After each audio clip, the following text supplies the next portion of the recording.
घर परिवार को छोड़ के पूरे प्रदेश के लोगों को अपना परिवार मानते थे। जो गरीब के घर से ठट्ठा लोग विधानसभा भेजे, टीचरों के लिए सजा काटी कि ऐसी शख्सियत को इस धरती पर फिर जन्म दे, विचारों से समझौता नहीं किया। पर भव्य क्षण का आज तक मंदिर नहीं बना। गद्दारी करने वालों को कभी बख्शता नहीं, ना पूजा करता। जिन्होंने अपने बच्चों को सेट करने के लिए पूरी कौम के नेताओं को तबाह कर दिया कि आज दलित चीफ मिनिस्टर के बिना हरियाणा में परिवर्तन नहीं होगा। सफारी किलर की तरह काम करता रहा और नेताओं को खत्म करता रहा अपने बेटे को स्थापित करने के लिए। 2 करोड़ 80 लाख लोगों को अपने बेटे के लिए तबाह कर देना। चौटाला साहब शाम को रोज 20-25 मिनट मेरे से बात करके, चौटाला साहब की बात अलग थी।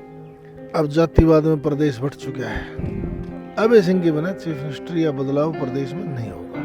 बाप की जेल में होते हुए भी समझौता नहीं करा। चौटाला साहब ने सजा के लिए समझौता नहीं करा। बड़ा जमावड़ा लाग रहा है। वो सजा से भी बच सके थे, कांग्रेस में भी जा सके थे, सब कुछ कर सके थे। अगर इतना ही भूपेंद्र हुड्डा चौटाला साहब और देवीलाल की मुकाबला कर हरे बेसिंग का करे तो बाप बेटे रिजाइन देगा, खनौरी बॉर्डर चले जाओ। वो कभी त्याग नहीं कर सकते, वो सौदा कर सकते हैं। संपत्ति सिर्फ एजेंट लोगों ने बढ़ाई है जो अंग्रेजों के दलाल थे।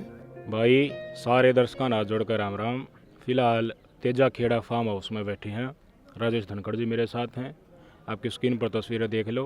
पूर्व मुख्यमंत्री स्वर्गीय चौधरी ओम प्रकाश चौटाला जी को श्रद्धांजलि अर्पित करने के लिए बड़ी संख्या में देश और प्रदेश से लोगों का जमावड़ा लाग रहा है।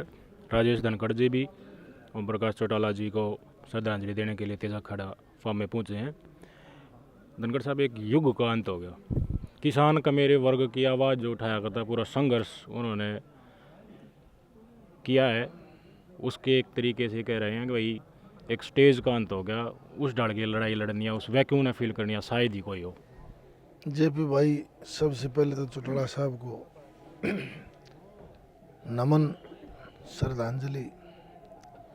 एक युग का अंत हुआ है, बिल्कुल हुआ है कि चौटाला साहब ने 1975 का जो दिल्ली में भाषण दिया था, उसने देश की सत्ता बदल दी थी।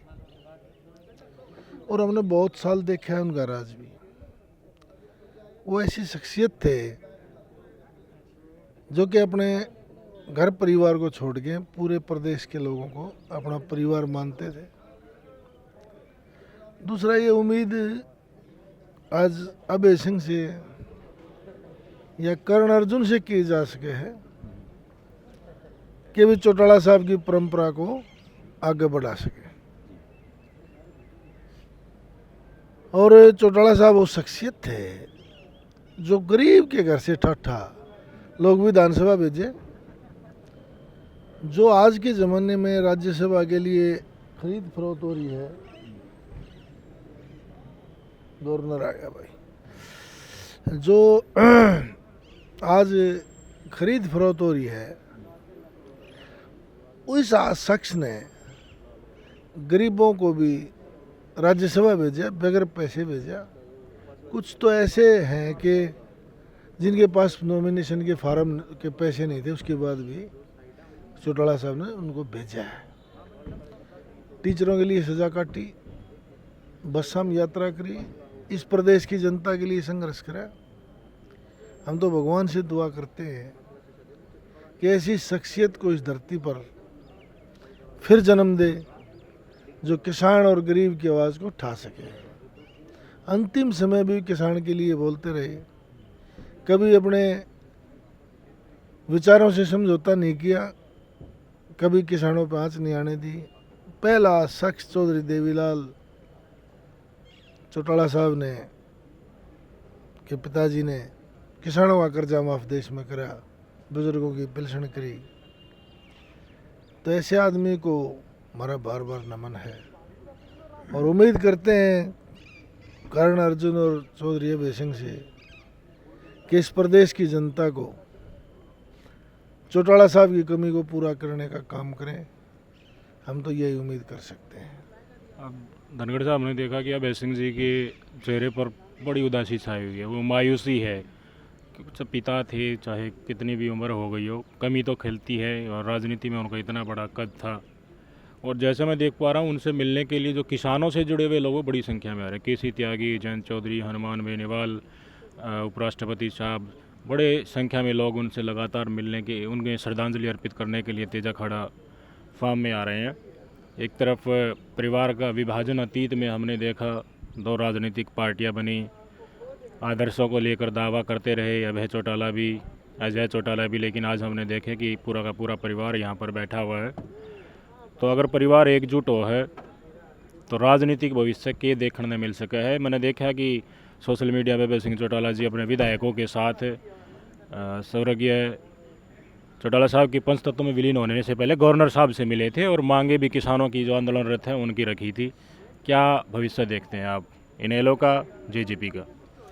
देखो जेपी भाई, ये भारत है, यहाँ कभी सीता का अपहरण हुआ, रावण ने करा, और राम के हनुमान भगत थे, सुग्रीव थे, बांदरों को भी लोग आज जमावे हैं। जगह जगह हनुमान जी के मंदिर हैं, सुग्रीव के भी मंदिर हैं, परंतु विभीषण भी राम का भगत था, पर विभीषण का आज तक मंदिर नहीं बना। ये देश गद्दारी करने वालों को कभी बख्शता नहीं, न पूजा करता।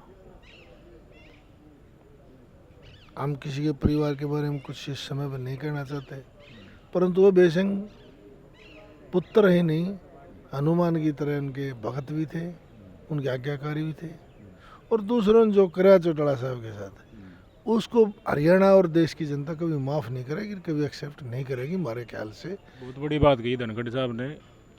ओम प्रकाश चौटाला जी को जेल हुई, और वो प्रकरण उस समय पर सबको पता था कि वो उस समय पर किस तरह राजनीतिक मुद्दा बनाया गया, और वो उनकी जो कैद हुई, 10 साल की कैद हुई, उससे कहीं ना कहीं राजनीतिक तौर पर सेटबैक इनेलो को लगा। किसके लिए जिम्मेदार मानते हैं ये चीज़ें? क्या इसका कोई और रास्ता नहीं था? देखो, राजनीति में हमारी कौम के लोग ऐसे आए जिन्होंने अपने बच्चों को सेट करने के लिए पूरी कौम के नेताओं को तबाह कर दिया। चौटाला साहब जैसे बुजुर्ग की सज़ा करा दी, और उस सज़ा के बावजूद 20 कलयुग में 2 लोग छटे चौटाला साहब के परिवार से। एक विभीषण बना तो दूसरा हनुमान बना। तो इस देश में पूजा हनुमान की होगी, विभीषण की पूजा नहीं होती। एक वैक्यूम सा क्रिएट हो गया है। विपक्ष के साथ जो भावनाएं थी, कांग्रेस पार्टी के साथ जो भावनाएं थी, वो कहने की सारी केंद्रित हुड्डा साहब के ऊपर हो गई थी, लेकिन हुड्डा साहब सरकार नहीं बना पाए, उनके कोई भी कारण रहे हों। उस वैक्यूम को, उस खाली जगह को भरने के लिए क्या किसी नई राजनीतिक पार्टी को आने की ज़रूरत है, या कोई पुरानी राजनीतिक पार्टियों ने अपने अंदर बदलाव करके लोगों की भावनाओं को गढ़ने की ज़रूरत है? देखो, आज तो एक बड़ा मैं आपको क्लियरली कह दूं कि आज दलित चीफ मिनिस्टर के बिना हरियाणा में परिवर्तन नहीं होगा। और जाट बिरादरी के जो नेता हैं, उनमें 3-4 लोग ऐसे हैं जो हरियाणा को सराखों में हरियाणा ठा सकता है, जिसमें अभय सिंह है, और तो वही चौटाला परिवार से है। दूसरा, अगर प्रदेश में कोई परिवार से हटके भी राजनीति में आगे बढ़ेगा तो कैप्टन अभिमन्यु और बलराज कुंडू। आज देश प्रदेश के लोग कैप्टन अभिमन्यु के ऊपर बड़ी उम्मीद लगाए बैठे और इंतजार कर रहे हैं कि यह आदमी जिसने बीजेपी के प्राइम मिनिस्टर बनाने तक अपना 30% योगदान दे दिया और बीजेपी ने इसको ख़त्म कर दिया। भूपेंद्र हुड्डा और बीजेपी ने मिलके सबसे ज़्यादा हमारे बिरादरी के नेताओं को ख़त्म कराया, चाहे बीजेपी में थे, कांग्रेस में थे, या दूसरी पार्टियों में थे। ये सिर्फ भूपेंद्र हुड्डा एक हमारे कौम के नेताओं का सफारी किलर की तरह काम करता रहा और नेताओं को ख़त्म करता रहा अपने बेटे को स्थापित करने के लिए। इस चुनाव में ऐसा हो गया कि खुद ही ख़त्म हो गया। कहते हैं ना, दगा किसी का सगा नहीं को कर देखो, ना उस बाणनी का घर देखो। ये भी राजनीति का विभीषण है, एक धृतराष्ट्र का रोल अदा करना। प्रदेश में 2 करोड़ 80 लाख लोगों को अपने बेटे के लिए तबाह कर देना, ये राजनीति का काम नहीं, ये एक एजेंट की तरह काम करके इस प्रदेश को बर्बाद कर दिया इसने। बहुत सारी चीज़ें स्वर्गीय ओम प्रकाश चौटाला जी में ऐसी थी जो आज के नेताओं में देखने को नहीं मिलती है। राजनीति का स्टाइल हो, सादगी हो, या फिर स्टेज से खड़े होकर ये पूछना कि भाई नाच दाना ठीक से के सारे ठीक ठाक हो के और बिल्कुल देसी बोलने में कनेक्ट होना, तो आज के नेता उस तरह तक कनेक्ट नहीं हो पा रहे हैं। शायद जिस तरह ओम प्रकाश चौटाला जी कनेक्ट होया करते। कुछ ऐसी मेमोरी आप शेयर करना चाहो ओम प्रकाश चौटाला जी की जो आपकी नज़र में या आपके संज्ञान में आई हो? नहीं, चौटाला साहब ने मैंने 10 बार चीफ मिनिस्टर होते फ़ोन करा, खुद फ़ोन उठाया, और जब भी मिले हैं घर परिवार की पूछिए। जब जाटों को लुटेरा लिखा गया एनसीईआरटी में, तो चौटाला साहब अमेरिका में एडमिट थे। उसके बावजूद भी चौटाला साहब शाम को रोज़ 20-25 मिनट मेरे से बात करके पूछा करते भी क्या चल रहा है, कौम के साथ ऐसा दुर्भाग्य है, इस टिप्पणी को हटाना चाहिए। और उन एक एक बात के लिए हमारा फीडबैक लिया, हमारे का मार्गदर्शन भी किया। चौटाला साहब की बात अलग थी। कोई चीज़ है भाई जी अभी नाला दिन अपने बुजुर्गों की पेंशन आ जाए है, पेंशन आती हैं, या फिर जब उन्हें कोई भी आर्थिक तंगी परिवार में उनके 3-3.5 हज़ार रुपये बढ़ भी गए हैं, कि मैं 250 रुपये शायद बढ़ाए हैं, तो याद करा जाए चौटाला साहब भी मैं देखूँ बुजुर्ग जो 80-90 के घर हम जा रहे हैं, आज भी हरियाखंड व सर के ऊपर बांधे रहे हैं। पुनर्जागरण अगर फिर से इनेलो पार्टी उभरती है तो कार्यकर्ता जो बड़ी संख्या में तितर बितर हो गए थे, वह मेरे ख्याल से मैं जितना लोग अंदर बुजुर्ग अंदर प्रतीक्षा कर रहा हूँ, जो घर के मालिक हैं वह देवीलाल साहब या चौटाला साहब इनेलो की विचारधारा से सहमत है। लेकिन बीजेपी लगातार आगे की तरफ अग्रसर हो रही है, मुकाबला हो सकता है नहीं, क्या भविष्य इनेलो का आप देखते हैं? देखो, मैंने आपको बताया अब जातिवाद में प्रदेश बढ़ चुका है। ये जरूर है, दलित मुख्यमंत्री कांग्रेस बनाओ या कोई नया संगठन बनाओ, अभय सिंह के बिना चीफ मिनिस्टर या बदलाव प्रदेश में नहीं होगा। ये 100% खरा सोना बचा लिया लोगों ने। सबसे बड़ी बात इसने बाप की जेल में होते हुए भी समझौता नहीं करा। चौटाला साहब ने उस सजा के लिए समझौता नहीं करा। जिस तरह से भूपेंद्र हुड्डा ने आज केस से जेल जाने के लिए, बचने के लिए पूरे प्रदेश को तबाह कर दिया, इसी तरीके से चौटाला साहब ने कांग्रेस से समझौता नहीं करा, सजा काट ली। बहुत बड़ी बात कही है। आज का प्रकरण आपने देखा होगा, बहुत सारे नेता बड़े बड़े कद के जो मुख्यमंत्री भी रह लिए, ईडी सीबीआई के डरते हैं भारतीय जनता पार्टी के साथ गठबंधन कर ले हैं, और अपनी ही पार्टी एक न एक दिन उनकी बहुत छोटा कदम रह गया है। इसे साठ घाट आपने बहुत देखने को मिले। पर राजेश धनखड़ जी का कहना है उन्होंने ना तो बेमान्या और ना कोई सौदेबाजी की, जेल काटनी पड़ी तो जेल भी काटी, लेकिन विचारधारा पर खड़े रहे। उनके पास डेफिनेटली धनखड़ साहब ऑप्शन तो होंगे, क्योंकि उस समय पर केंद्र में भी राज्य में भी कांग्रेस की सरकार थी। वो सब कुछ कर सके थे, वो सजा से भी बच सके थे, कांग्रेस में भी जा सके थे, सब कुछ कर सके थे, पर उन्होंने अपने विचारों से समझौता नहीं किया। और किसान आंदोलन में चौटाला साहब के रहते हुए अभय सिंह ने इस्तीफा पका दिया, और अब फिर कह दी कि 2 विधा के दोनों रिजाइन दे दूंगा। अगर देखो, ये एक पारिवारिक और पार्टी की विचारधारा और किसानों के प्रति समर्पित लोग हैं। अगर इतना ही भूपेंद्र हुड्डा, चौटाला साहब और देवीलाल की मुकाबला करे, अभय सिंह का करे, तो बाप बेटे रिजाइन देगा, खनौरी बॉर्डर चले जाओ, हरियाणा सिर पर उठा लेगा। कलेजा चाहिए। और जो भविक्षण जैसे लोग हैं, जो मीर जाफर और जयचंद जैसे लोग हैं, वो कभी त्याग नहीं कर सकते, वो सौदा कर सकते हैं। तो धनखड़ साहब किसान जो आंदोलन कर रहे हैं, क्योंकि किसान के मेरा वर्ग से चौटाला साहब जुड़े हुए थे, उनकी मांग है एमएसपी गारंटी कानून की। प्रदेश भर की मांग को नहीं है, पूरे देश भर के किसानों की मांग है। पंजाब के किसान आंदोलन कर रहे हैं। आपकी बाइट है पुराने की, वही पंजाब के लोगों ने तो आज़ादी का टाइम पर ही बलिदान दिया। ई बी डल्लेवाल साहब मरण व्रत पर बैठे हैं, लेकिन कोई सुनवाई नहीं हो रही। हरियाणा में इस तरह का आंदोलन पूरे देश में नहीं देखने के बड़े, हरियाणा में भी नहीं है। पंजाब वाले अगुवाई कर रहे हैं, तो इस प्रकरण में की डाल देख रहे हो। इसको आज न तो कल के एमएसपी की कानून प्रैक्टिकली बनाना पड़ेगा, या कानून ना बनाओ तो कोई आश्वासन मिल सका है किसानों ने कोई थारी फसल एमएसपी पे खरीदी जाएगी। देखो, जब तक ये बाबू बेटा खनौरी बॉर्डर किसानों के बीच में ड्रामा करते रहेंगे, कोई रिजल्ट इसका नहीं निकल सकता। क्यों? ये बीजेपी से समझौता करते हैं, इस तरफ किसानों के पास जाते हैं। मुखबरी करनी आदमी कभी किसी को तथ्य पर नहीं पूछने देता। इन लोगों ने पहले भी राकेश टिकैत वगैरह से बात करी और मामला दम में लटकवाया। आज फिर ये बॉर्डर पूछना शुरू कर दिया। या तो ये किसानों के प्रति समर्पित है तो बाप बेटा रिजाइन दें और बॉर्डर पे बैठ जाए, हम मान लेंगे समर्पित है। नहीं तो ये 100% इस आंदोलन को बेचने के लिए, अपना DCBI से बचने के लिए ये किसानों का भी मिसयूज करेंगे। और वो इस 2024 के चुनाव में इन लोगों ने कर दिया। एक बात आखिरी क्वेश्चन लेना चाहूँगा।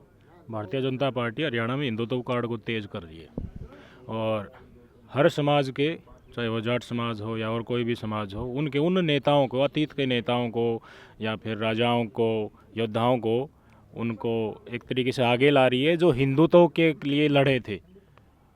इसको क्या हिंदुत्व के कार्ड के नीचे आगे आने वाले समय में अभय चौटाला की विचारधारा दब जाएगी?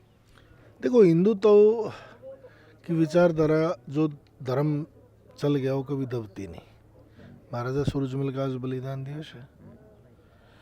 उन लोगों ने हमेशा मुगलों के साथ लड़े, अंग्रेज़ों के साथ लड़े। उनकी लड़ाई हिंदुत्व या अंग्रेज नहीं, उनकी लड़ाई हमेशा अन्याय के खिलाफ थी। तो अन्याय तो आज ये लोग भी कर रहे हैं, अन्याय तो ये लोग भी कर रहे हैं। इस MSP का सबसे बड़ा खलनायक तो भूपेंद्र हुड्डा है कि स्वामीनाथन रिपोर्ट का उसका चेयरमैन था ये, और कांग्रेस की सरकार थी और सेंटर में कांग्रेस की सरकार थी। इसने क्यों नहीं लागू करा? इसने इसलिए छोड़ दिया कि आने वाले समय में राजनीति करने के लिए अपना मोहरा बनाओ, लोगों को मरवाओ, आंदोलन कराओ, जो पैसा नाजायज खाया गया। अब ये देखो ना, आप ये चौटाला साहब कई 1000 एकड़ के मालिक हैं। ये तो कोई संपत्ति बनाओ तो दिखे भी है, वे जमींदार हैं। उनके तो दादा लाई 2 एकड़ जमीन है, उसके बाद इतनी संपत्ति कैसे आई? क्रांतिकारियों की संपत्तियां कुड़क हुई हैं, सजाए हुए हैं, नुकसान हुआ है। संपत्ति सिर्फ एजेंट लोगों ने बनाई है जो अंग्रेजों के दलाल थे। आज भी राजनीतिक रूलिंग पार्टियों की दलाली करने वाले लोग पैसा कमाते हैं, चाहे सरपंची से लाके अब ऊपर तक चले जाओ, और जो सरकार से टकराओगे नुकसान हो। बहुत फर्क है इस चीज़ में। तो राजेश धनखड़ जी के विचार हमने जाए। राजेश धनखड़ जी की तबीयत ठीक नहीं है, कुछ विषैले जीव इनके शरीर में घुस गए हैं, तो ट्रीटमेंट चल रहा है इनका। फिर भी तेजा खेड़ा फार्म में श्रद्धांजलि अर्पित करने के लिए आए हैं और विचार जाने हैं। और किसान के मेरा वर्ग के लिए लगातार संघर्ष करते रहे। बहुत सारे किस्से हैं, लोगों के बीच में बैठते हैं तो सुनते रहते हैं चौटाला साहब की खरी खरी बात, और उनकी छवि कहीं ना कहीं अब चौटाला प्रदर्शित तो है। देखना होगा इनेलो पार्टी का क्या भविष्य होगा। कुछ कह रहे हैं भाई JJP इनेलो एकजुट हो जाएगी। अब चौटाला के बयान से ये लग रहे हैं कि वो खुद ही लीड करेंगे इनेलो को आखिरी दम तक। तमाम प्रकरण हमने देखा कि आने वाली राजनीति किस तरह बदलेगी, वो देखने वाली बात होगी। राजेश धनखड़ जी के विचार आपने सुने, आपने समय दिया धनखड़ साहब, बहुत बहुत धन्यवाद। धन्यवाद भाई साहब आपके।